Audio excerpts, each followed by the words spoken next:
जय गुरुदेव। प्रश्न।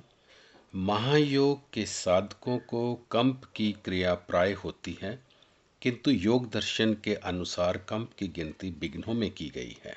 गुरु महाराज, क्रिया में रोमांच, कंप आदि लक्षण देखे जाते हैं। साधकों का अनुभव है, उस समय एक दिव्यान आनंद का अनुभव होता है। शरीर हल्का हो जाता है और सात्विक भावों की जागृति होती है। योग दर्शन के सूत्र 1 के 31 में जिस कंप को अंतराओं के परिणाम स्वरूप विक्षेप सहभुव कहा गया है, वह उक्त कंप की श्रेणी में नहीं आता। इससे पहले सूत्र में विक्षेप उत्पन्न करने वाले व्याधि सत्यान, संशय, प्रमाद, आलस्य, अविरति, भ्रांति दर्शन और अनवास्तविक तत्व नो अंतराय कहे गए हैं, जो साधक के चित्त में विक्षेप करते हैं और दुख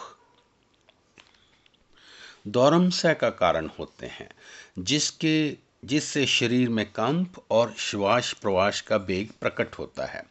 शरीर में कंप और श्वास प्रश्वास की तीव्रता अनेक कारणों से होती है।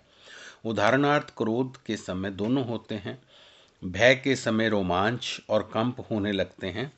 सात्विक, राजसिक और मानसिक भावों के अनुसार मन की स्थिति बदलती रहती है और तीनों के तीव्र आवेश अथवा आघात से असंतुलित होकर विकृति धारण कर लेती है।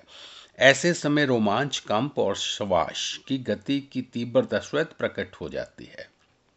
दुख, दौरनस्य और आनंदावेश के समय होने वाले कंप और श्वास प्रश्वास की तीव्रता को एक ही जैसा नहीं कहा जा सकता। बसर का में भी श्वास प्रश्वास की गति तीव्र होती है, तो क्या भागने दौड़ने पर श्वास प्रश्वास की गति तीव्र होने को प्राणायाम की संज्ञा नहीं दी जा सकती? क्रिया शक्ति के जागने पर जो लक्षण प्रकट होते हैं, उन्हें शारीरिक अथवा मानसिक विकार नहीं कहा जा सकता। प्रश्न। वेदांत के अनुसार आत्मा की 4 अवस्थाएं कही गई हैं: जागृत, स्वप्न, सुषुप्ति और तुर्या। दूसरी ओर योग दर्शन में चित्त की वृत्तियों की गणना इस प्रकार की गई है: प्रमाण, विषप्रय, विकल्प, निद्रा और स्मृति। तब निद्रा को आत्मा की अवस्था माना जावे अथवा चित्त की वृत्ति। गुरु महाराज, जागृत, स्वप्न, सुषुप्ति और तुर्या को आत्मा की अवस्थाएं कहना गलत है, क्योंकि आत्मा प्रकृति एवं उसके विकारों से असंग तथा अपरिणामी है। प्रकृति के गुण दोषों से तादात्म्य करके ही वह कहता है कि मैं जागता हूँ, सोता हूँ, दुखी हूँ या सुखी हूँ।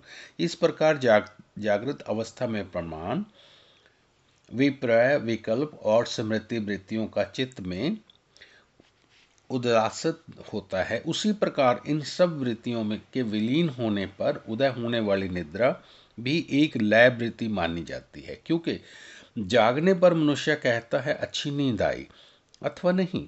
निद्रा अवस्था की भी स्मृति रहती है, जिसमें प्रमाणित होता है कि निद्रा भी चित्त की ही एक लय अवस्था है। समाधि को भी तुर्या अथवा चौथी अवस्था कहा जाता है, जो चित्त की ही निर्विरुद्ध अवस्था है। जय गुरुदेव।